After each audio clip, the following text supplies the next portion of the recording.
What? He's buried 3 plots down from my grandfather. Well, you mean there's a gravestone and a hump of earth? 5 years after he died, the gravestone actually said, former director of the Central Intelligence. Okay, there you are. So it was the fate that was done that 5 years earlier. So at least the legend is dead, and he's probably in the witness protection program. So he's probably a barista at a Starbucks in San Jose, right? No, he's dead. As far as I know, he's dead. And, anybody else? Yes? When you're dealing with these hierarchical corporate governmental agencies that have these inbred cultures that kind of fight creativity, Yes.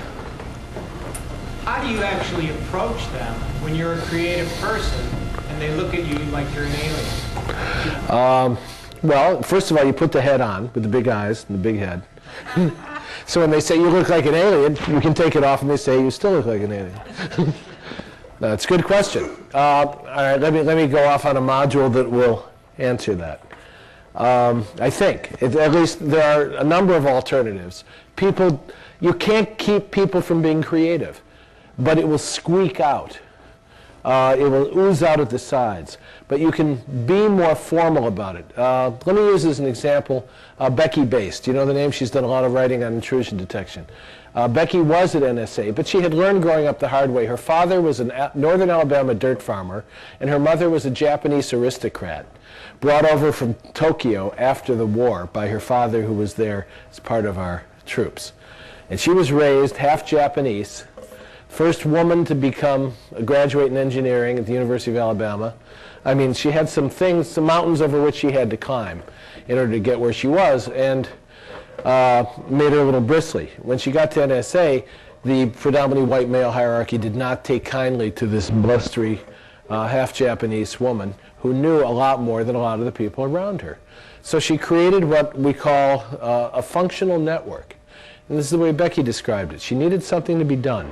So if you did it the formal way, then you would go through channels and you would get the budgetary processes all lined up and you would do everything according to the book. Well, she knew they would never approve what she wanted to get done. Her goal was to do the task. In other words, she wasn't kidding or lying to anybody about what it is she wanted. This is what we're supposed to be about in this agency. This is the kind of quality work I want to do. So that was her first passion. And then she would go to people, say at CIA. Now, at that time it was anathema. You never went across the river to CIA. There were blood feuds going on between the two agencies. In fact, I think some people are convinced that what we think of as the CIA, Langley and all that, is in fact a front, which is designed to keep people off guard because of the quality of their work, while there is in fact a secret CIA somewhere else that is doing intelligence on behalf of the United States. But be that as it may. So she'd get some CIA people. Now look at the academics she worked with, some of the younger people she would spot. She developed an intuitive knack for picking out people who had a clue. It's being clueful. And so she would assemble this team, CIA, NSA, people from academia, all of whom were committed to the task and organized around it. Then there's the problem of funding, but you can always find some two-star general somewhere.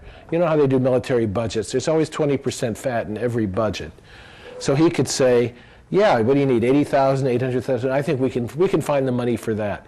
So in an ad hoc way, what she would do is informally create a kind of skunk works by showing the initiative and above all being supremely capable of seeing it through to the end in order to achieve the task they could all see really needed to be done. And in that way, she really demonstrated leadership. And the cool thing about network technologies is it really has transformed the way power can be exercised. I mean, I think all of you in this room probably know that. That power belongs to the person at the node. The node really is the center of the network. And the edge is the center. And therefore, anyone at any node at any time can exercise leadership in the same way that she did. What she did, in effect, was exercise her radical freedom, if you want, to say, I look like I'm a node in this hierarchical structure, but in fact I'm going to redefine the node in this way in relationship to these other people. Power is redefining relationship for people around a common goal or good or task. And anyone can do it. That's why, other than assassinating you, which is the ultimate form of censorship, they can't stop you from being creative. They can inhibit you and make it difficult, but they can't stop you. So she exercised the kind of leadership which networks give people genuinely, as opposed to a hierarchy which teaches you to dominate and control as a way to exercise power. A network tells you to exercise power by participating and contributing. We see it on the web all the time, and all of you know it viscerally from your experience. But I'm telling you that 20 years ago, when I would talk to people in business, they didn't know this. They literally had no clue. This had not yet happened and transformed the way they experienced power. And as a result of that, leadership, that's why I kept, no matter what I was talking about, change or organizational effectiveness or quality or diversity, all of it ultimately came from technology.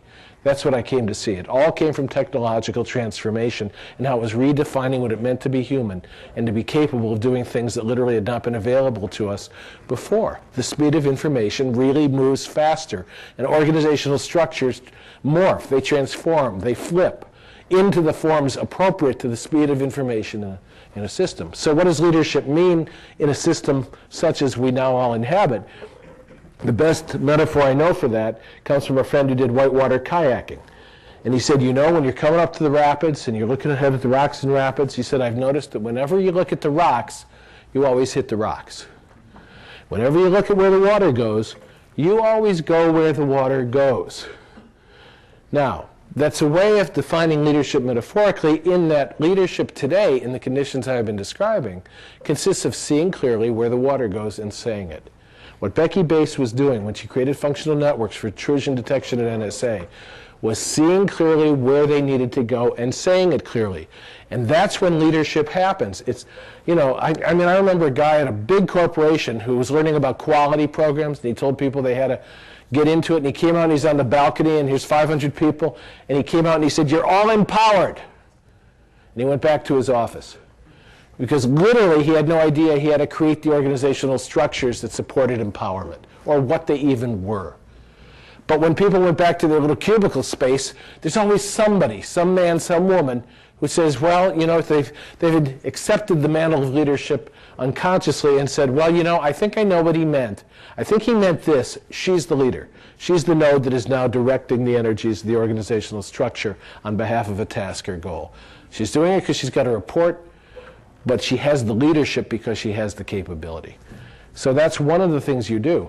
I mean, if you think of the different things I've said so far, you find the allies who will work with you. You intuitively, you make mistakes, but you find out who's really committed to doing this thing. A hacker culture is a meritocracy in spades.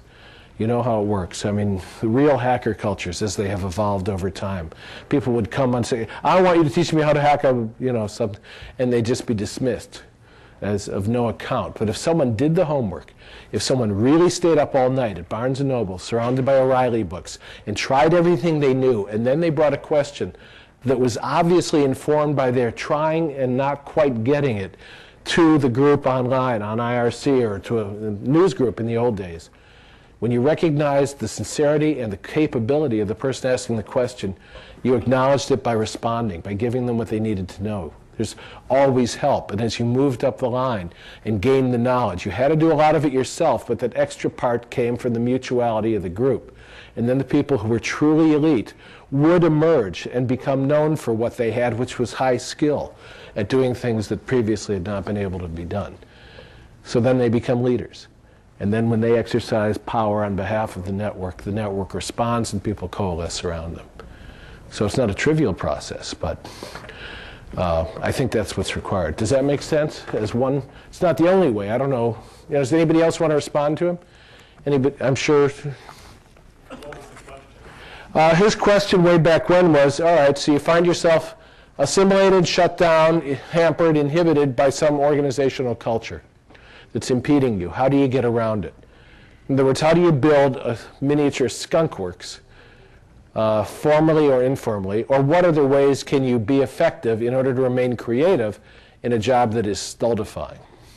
Well, one of the things that you commonly see is a lot of people end up getting tasked with jobs that fall within their job category, and any kind of sharing between the different stratas not generally, smiled upon. So hacking games and things like that end up being a way to distribute knowledge and have a challenge that allows you to bring together multiple skills. And that's where a lot of the IRC stuff comes from. People come together who have a lot of different jobs and talk about things they've learned professionally, which aren't really public knowledge. A lot of the technique stuff you don't learn by just fucking around. You end up learning by seeing other people doing it. Right. Monkey see, monkey do. So being able to see that technique, that's something that's unique to IRC because it's not something you think to put in a website. It comes when you see someone else doing something. In other words, it's interactive, it's participatory. Well, it's not so much participatory. You're really expected to do most of it sort of underneath the covers. But what ends up happening is everybody sort of has to bug out and brag or beg for a little bit of information, and then somebody will go on a rant for pages about this obscenely obscure feature that they had to fuck with once and learned it in depth and just felt done. And it's beautiful. Got it. Got it. It's a great answer. Yes? One of the things which is sort of along those lines is to foster creativity outside of work.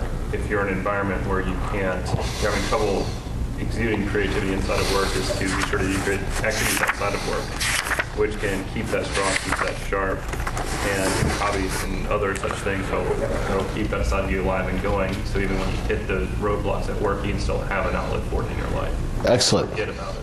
Yeah, I don't want to lose that because I want to use that as a point of departure. Yeah. I think saying work is kind of a lack of imagination. I think we should probably be saying role, what happens in society and creativity. Okay, that's good. Okay. In terms of doing things outside of your role, which do call forth certain and constrained sets of attributes from you as a rule. Let me refer to some of the brilliant people. Like I like to use Becky Bass. Here's Peter Neumann. Anybody know who Peter Neumann is? Familiar with that name? SRI, Multics. One of the founders of Multics works at SRI. Great. Go to his website if you don't know who he is, Peter Neumann. And he hosts the Risks Digest. A lot of people get that, right? So Peter Neumann is terrific. This is what he told me. We had a great conversation. And he said, you know, most people you normally run into don't think in terms of the big picture. And that's what you're talking about. How do you expand your mind in order to see more and more and more of the things you don't see? I mean, Buckminster Fuller said it should be cross-disciplinary.